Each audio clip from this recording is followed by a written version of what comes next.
Thank you. Okay, seems to be on. Okay, my name is Lars Holm Nielsen. I work for the European Organization for Nuclear Research at CERN, and I'm a project manager for Zenodo, a service that we're running. Before we start, can I get like a quick hand of people who have research data on their laptop right now? Anybody who has that? Yeah, 1, 2. It's not too many. Okay, so then you're not in danger of this one.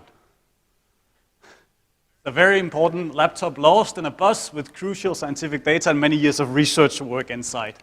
You shouldn't become this person. Also, these are USB sticks lost on a university.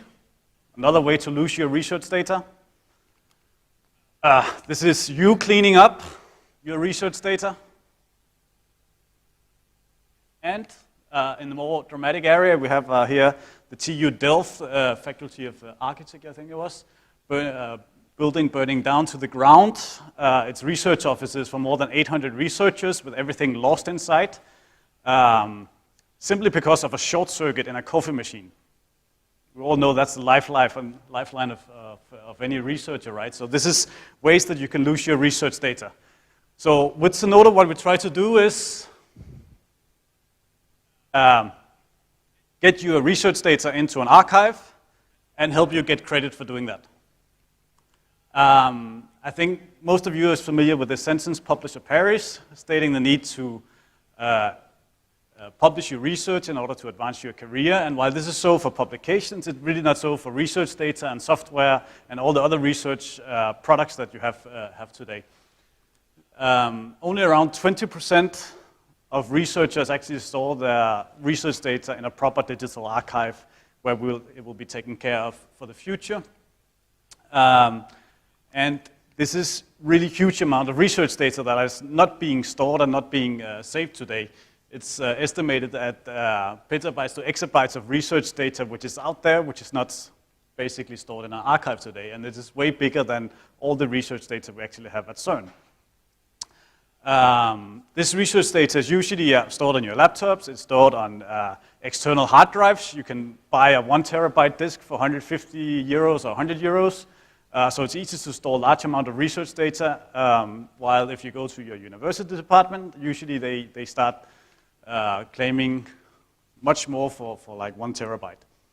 You perhaps share your research data publicly in Dropbox or on a website, which is good, but we need to get it into a proper digital archive so we can take care of it for the future. So I think there's a couple of reasons why you don't do that. So one of them is that it's hard. It's hard to share your research data. It takes a lot of time for other people to actually understand what it is that you're sharing. And if you actually spend the time on it, you're not really getting credit for doing so today.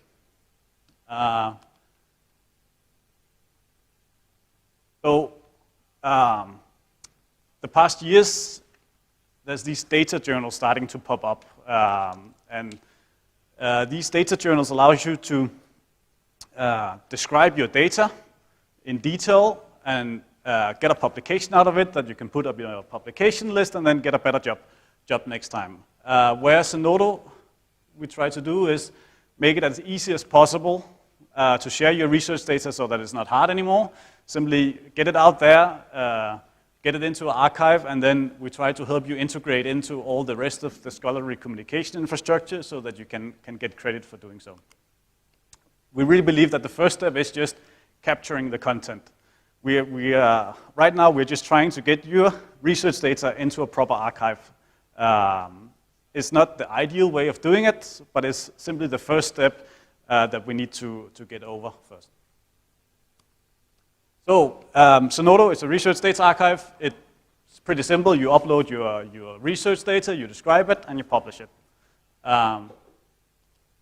So if we look a bit further into it, then we allow you to sign in with an ORCID or a GitHub account. You will know more about that in the afternoon if you don't know these terms.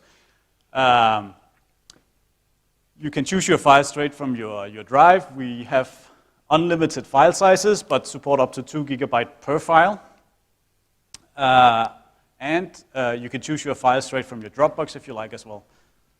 Next, you describe your research data. We support any kind of objects, publication, posters, presentations, data sets, image, videos, software as well. And once you upload it, you basically need to only add the minimal amount of metadata to describe this, minimal amount of metadata to describe your research. That is what you need for our data citation, basically. So authors, title, and an abstract, publication date, and things like that. We also support different levels of access. So we have here open, embargoed, restricted, and closed access. And this is because that normally when you know about your research data is not always the time that you're actually comfortable sharing it. We found that with our own communities at High Energy Physics, which usually wants to exploit that data for the, say, 5 years period or something like that before it actually becomes open. So here we allow you to capture the data early on, describe it while you remember about the data, and then later, once you feel comfortable sharing it, you can simply flip the switch inside the archive and it becomes open access. Once you publish it, you get a DOI. You probably know these DOIs from papers. It's basically the identifier for your object. This is what is the backbone of citation metrics counting, basically. We also integrate these article level metrics, which allows you to see what is actually going on in social media about your research objects that you share. You can see what is being tweeted about, how many readers are there in Mendeley, and things like that. This is not about the impact, it's simply about discovery of what is going on in social media about your object. We also integrate with OpenAir, a research infrastructure that does reporting for European Commission funded research, so you can link your research output to grants. So then it gets integrated into this OpenAir, which is monitoring open access for the for European Commission. So the type of data that we have in Zenodo is from basically all subjects. It's a catch-all. It's basically allowing you to get the data in. The file sizes varies a lot. We have a lot of like smaller sizes and some few bigger data sets. And when you look at the people who are actually depositing in Zenodo, it's pretty much from all over the world. This is really a service that CERN provides for the entire world. Also, a lot of the research data that is inside Zenodo is, without us knowing right now, actually being cited from a lot of all the big publishers. So we have Springer, Wiley, Elsevier, +One, F1000, and publishers like that. So one thing that we're good at CERN is running infrastructure. What we're not so good at is doing subject-specific curation. We don't have the expertise in your area of research like a librarian would have at your institution. So what we provide is basically a feature called communities. So this allows you to set up a group on Zenodo for your research group, for your conference, for a small journal, for a library to run a data repository, and accept and reject anything that goes in. So it's your area, you can be in control. You can also integrate these communities into your institutional repositories if you want to. And you can get direct upload links that you can get people to send their uploads into. This is one example of such a community. It's the Harvard Center for Astrophysics. They have created an astronomy thesis collection to actually capture all the old astronomy theses that was written from Harvard. They were not stored anywhere. They didn't want them in the institutional repository, and the librarian thought that was sad. So it's actually stored here in Zenodo now, and it's integrated into the main discovery system for astronomy as well, via this export mechanism I talked about before. We also have a biodiversity community, basically scanning and OCRing publications back from the 1800s. This is still very important publications for biodiversity, and they are storing them all in Zenodo and extracting species names out of these publications and linking them into a big database where you can find all the publications this guy here appeared in and where some of the research data actually appeared. And it's all happening via linking that we can do inside Zenodo. We can have very versatile linking to research projects. Yeah. Another feature that we have is that if you have anonymized clinical trial data, then we can actually support that via this restricted access mode. It allows you to put your data up and put in some conditions under which you can access the research data. Then anybody can come access your, make a request to access your research data, and you get to accept or reject this decision. And we support then sending a secret link to the person so that they can access for a certain amount of period. So research data is just one thing. Software is a completely different thing. And if you have like progressive researchers nowadays, they might stick in a link to their software, which is on GitHub. And GitHub, for those who don't know, is like this big social collaboration platform for code, and it's really a great platform for collaborating on, and you can use it for much more than just code. Also for publication, research data, and the like. The problem with GitHub is that GitHub is a commercial company. They allow you, like you can delete your files on your computer. You can also delete your repository, and basically you as the researcher is in control of your software there, and that's bad for long-term archiving, basically. So what we have done is we made a nice integration with GitHub. You can log in with your GitHub account, then you list your source repositories you have, flip a switch, and we will automatically start preserving every single release you do inside GitHub. And you can even advertise that you have a DOI on your GitHub page so that people can start citing your research objects. Not only can we archive directly from GitHub, using these communities features I showed before, we can actually take a piece of software that was archived from GitHub, put it into your domain-specific repository, and link it up with the paper that actually uses this piece of software. So simply completing the entire discovery tool chain.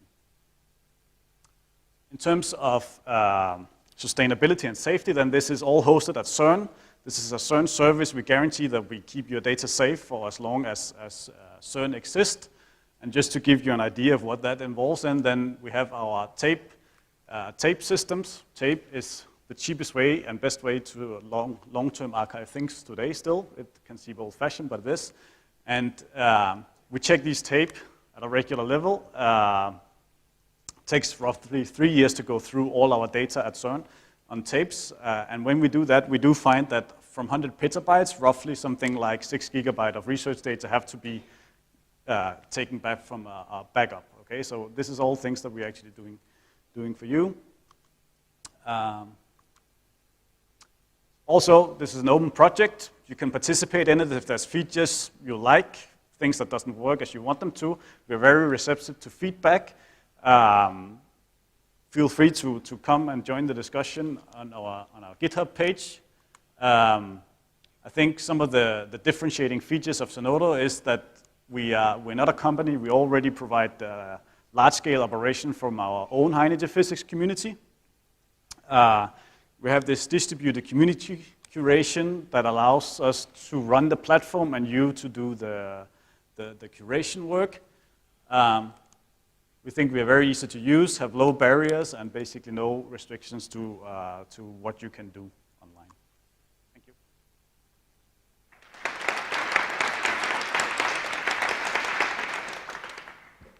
Okay, thank you very much. Do you have any questions now for Lars? Comments?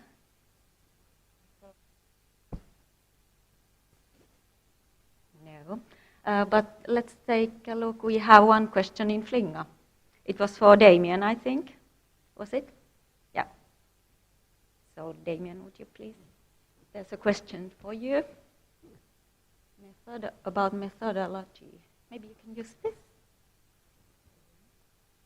Okay, so what about methodology? Is it included in the metadata descriptions, or is it an irrelevant questions? Right, so I guess that refers to the metadata description that you have on your repository, and I guess that could be the same question also for Lars in Zenodo. In the UDAT service in B2Share, we ask communities, organized communities, to specify the metadata entries, the metadata fields they think are relevant to their own communities. So we don't prescribe something on the methodology. It's really up to the research communities. I don't know if Lars, you have. Yeah, I think it also, so methodology is definitely important, but I think it's also that what I said, it's pretty hard to get that right and describe it in a way that is reusable. And I think one of the big things here is that the tools are actually, the tools that you're using needs to support you in doing this. A lot of it can simply be automated in the tools that you're using, and I think there's a big lack right there in how these tools support you today, and they need to definitely be developed further. Any comments, questions? Oh. I would just like to comment that this has been very good, this previous presentations, because we are having this week our course for doctoral students about open science, and I was just at the moment picking up some, because actual services to show them.